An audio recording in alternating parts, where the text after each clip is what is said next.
यूपीएपीओ मुख्य परीक्षा में हम भारतीय साक्षर अधिनियम का 2022 वाला पेपर करा रहे थे आपको, जिसमें आप देखेंगे कि फिर से क्वेश्चन नंबर 4 हम कंप्लीट कर चुके हैं। क्वेश्चन नंबर 5 कराएंगे आज, और आज हम इसको कंप्लीट करा देंगे आप लोगों को अगर रहा तो, ठीक है।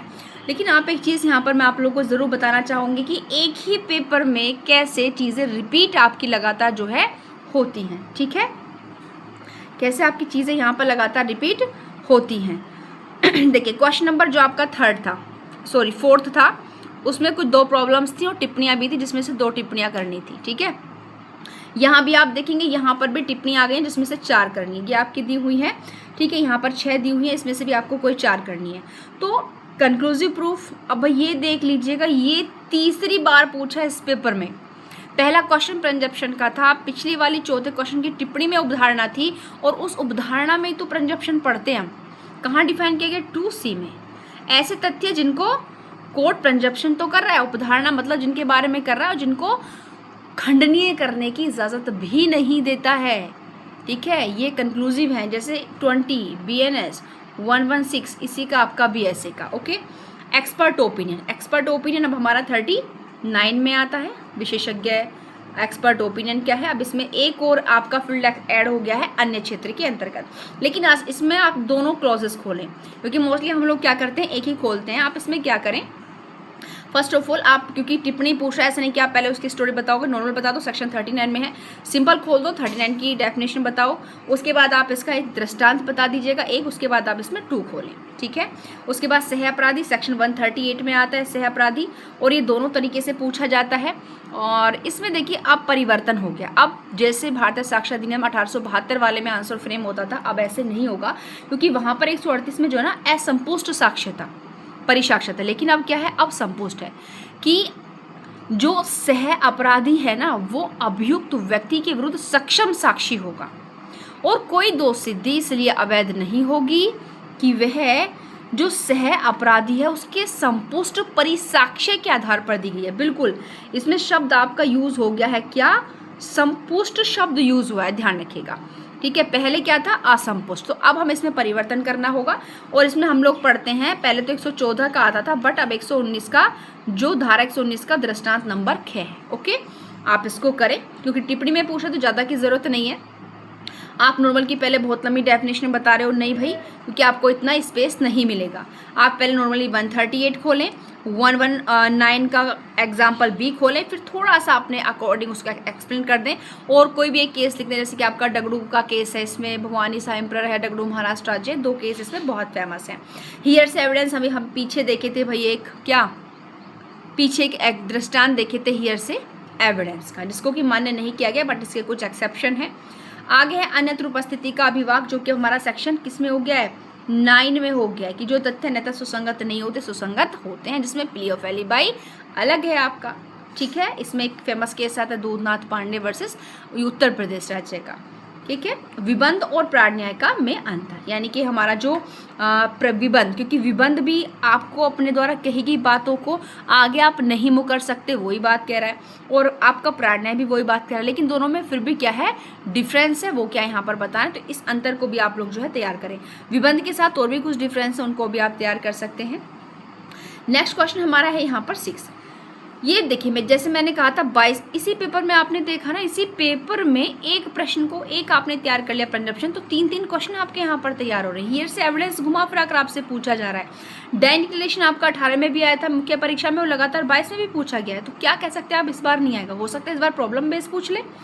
छठा क्वेश्चन है अकेला 20 नंबर का, याद रखिएगा। ये कह रहे हैं कि मृत्युकालिक घोषणा क्या है। सबसे पहले तो आपको डाइनिक्लेशन को डिफाइन करना है, तो सिंपल 26 आप नहीं लिखेंगे, यहाँ आप 26 का जो आपका के वाला पॉइंट है उसके अकॉर्डिंग डिफाइन करेंगे कि जब कोई ऐसा मामला है जिसमें किसी व्यक्ति की मृत्यु का कारण प्रसंगत हो रहा है, प्रसंगत है, पता नहीं चल रहा कैसे डेथ हुई, तो क्या होगा, तो आप उसकी मृत्यु के कारण के संबंध में जो चीज़ें थी, या उस व्यवहार की परिस्थितियों के बारे में जो चीज़ें थी जिससे मृत्यु है, वो सब यहाँ पर रिलेवेंट मानी जाएंगी।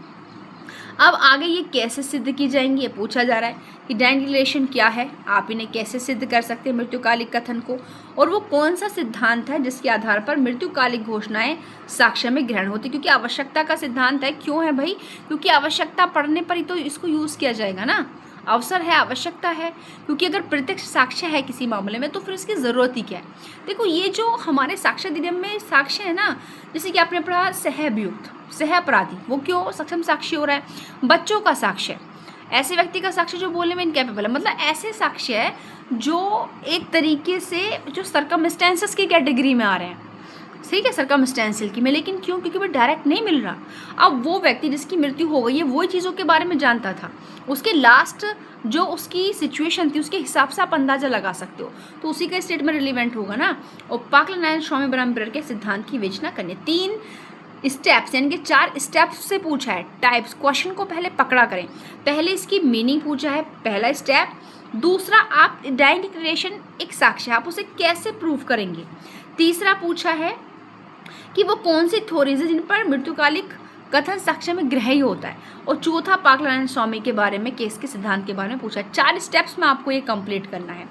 नेक्स्ट है अब आपका लेखा की परीक्षा दीजिए। इनके डॉक्यूमेंट्स, दस्तावेज क्या होते हैं, 2D में डिफाइन किया गया। फिलहाल आपका यहाँ पर इलेक्ट्रॉनिक भी इसमें इंक्लूड कर दिए गए हैं आपके, ठीक है। तो यहाँ पर अब आप देखेंगे, अब ये प्रश्न 3 तरीके से पूछा गया, 10 नंबर का। इसमें 3 क्वेश्चन इंक्लूड है। कैसे? फर्स्ट ऑफ ऑल आप 2D के अकॉर्डिंग परिभाषा बताएंगे, दस्तावेज क्या है। फिर आपको खोलेंगे दस्तावेज को कैसे सिद्ध किया जा सकता है, तो प्राथमिक या द्वितीयक साक्ष्य के द्वारा कर सकते हैं। सेक्शन 56 कह रहा है वो आप यहाँ पर बताएंगे। प्राथमिक साक्ष्य क्या है, 57, द्वितीयक साक्ष्य क्या है, 58 बताता है। और बाकी अब इनमें जो है डिफरेंस है, ठीक। तो अब यहाँ पर ये पूछ रहा है कि ये बताओ भाई, प्राथमिक साक्ष्य द्वितीयक साक्ष्य में अंतर पूछा, तो पहले हम क्या इनकी परिभाषा बताएंगे? नहीं, बस आप नॉर्मल पहले एक लाइन में लिख दें कि प्राथमिक साक्ष्य क्या है और द्वितीयक साक्ष्य क्या है, किस धारा में है, और उसके बाद दोनों का डिफरेंस लिखना शुरू कर दें। ओके, अब है हमारा क्वेश्चन नंबर 7 का दूसरा वाला बी प्रॉब्लम। अब इसमें देखिए 2 प्रॉब्लम्स हैं। ए 5000 रुपये में मेरा सफ़ेद घोड़ा बी को बेचने का करार करता है। मतलब एक चीज़ तो यहाँ पर क्लियर है, क्या कि बी जो ए जो बेच रहा है वो सफ़ेद घोड़ा बेच रहा है, ठीक है। कैसा घोड़ा बेच रहा है? सफ़ेद बेच रहा है।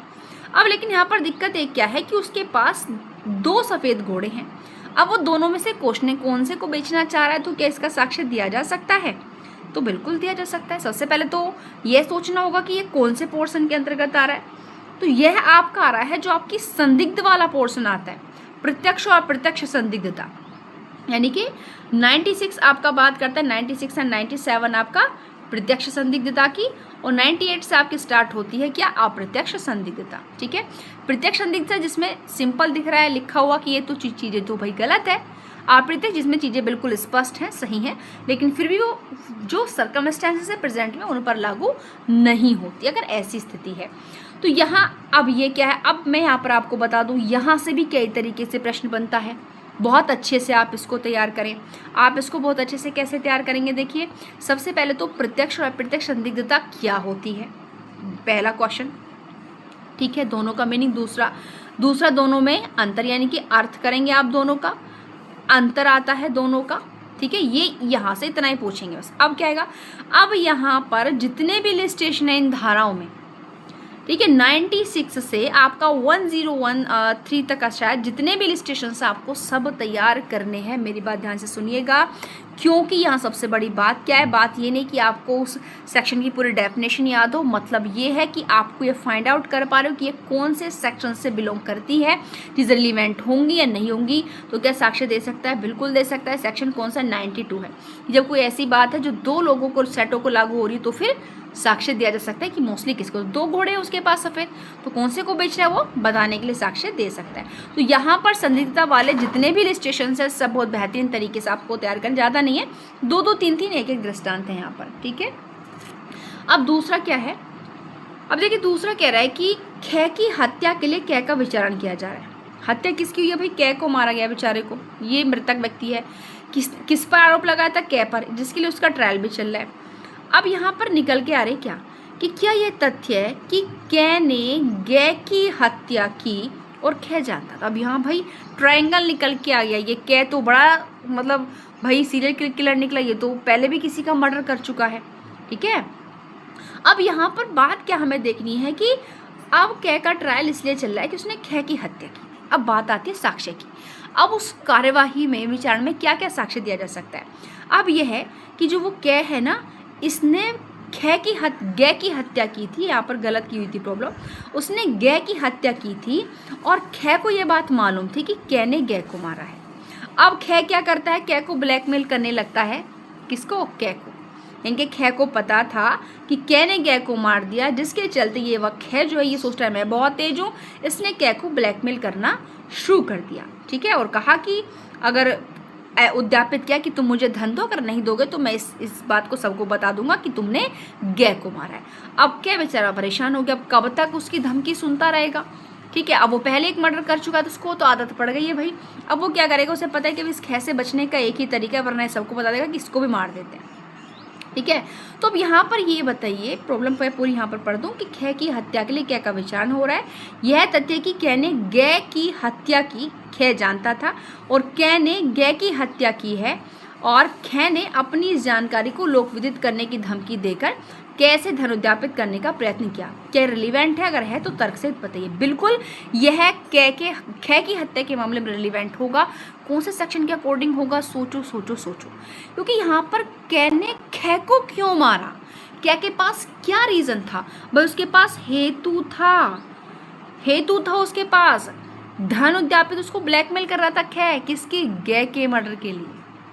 तो कै के पास हेतु था खे को मारने का, लेकिन ये हेतु कहाँ रिलीवेंट है भाई, ये हेतु सेक्शन 6 में रिलीवेंट है भाई। हेतु तैयारी, पूर्ववर्ती और पश्चातवर्ती आचरण, और यह दृष्टांत सिंपल 6 का पहला वाला जो इलस्ट्रेशन है ना, उसी से रखा हुआ है भाई, ध्यान से देखिएगा, सिंपल वही रखा हुआ है। अब आप एक चीज़ देख रहे होंगे कि इसी पेपर में मैंने आपको इतनी सारी चीज़ें बता दी हैं जो घुमा फिराकर उसी एरिया पर डिपेंड होती जा रही हैं, ठीक है। अब यहाँ पर आते हैं अपने नेक्स्ट लास्ट है, यहाँ पर 20 नंबर का है भाई अकेला, ठीक है। एक तो मृत्युकालिक कथन वाला पूछा था अकेला, या फिर ये पूछना अकेला। ये कौन सा है भाई, सामान्य नियम क्या है कि सबूत का भार उस व्यक्ति पक्षकार पर होता है, ठीक है, जो न्यायालय से अपने पक्ष में निर्णय की इच्छा करता है। सेक्शन लाइन बिल्कुल याद आ गई होगी भाई, क्योंकि 100 नंबर का आता है BA से, तो हमको 100 नंबर यहाँ से तैयार करने हैं। एक हिंदी आती है हमारी 100 नंबर की, हमको वहाँ से तैयार करनी है भाई, क्योंकि हमको इन दोनों सब्जेक्टों से 60+ नंबर चाहिए और दिलाएंगे ये दोनों, इसलिए हमको ना जो आ रहा है उस पर फोकस करना चाहिए, क्योंकि जो कम से कम जो नहीं आ रहे उनमें अगर कम आएंगे तो बैलेंस तो बना लेंगे ना भाई।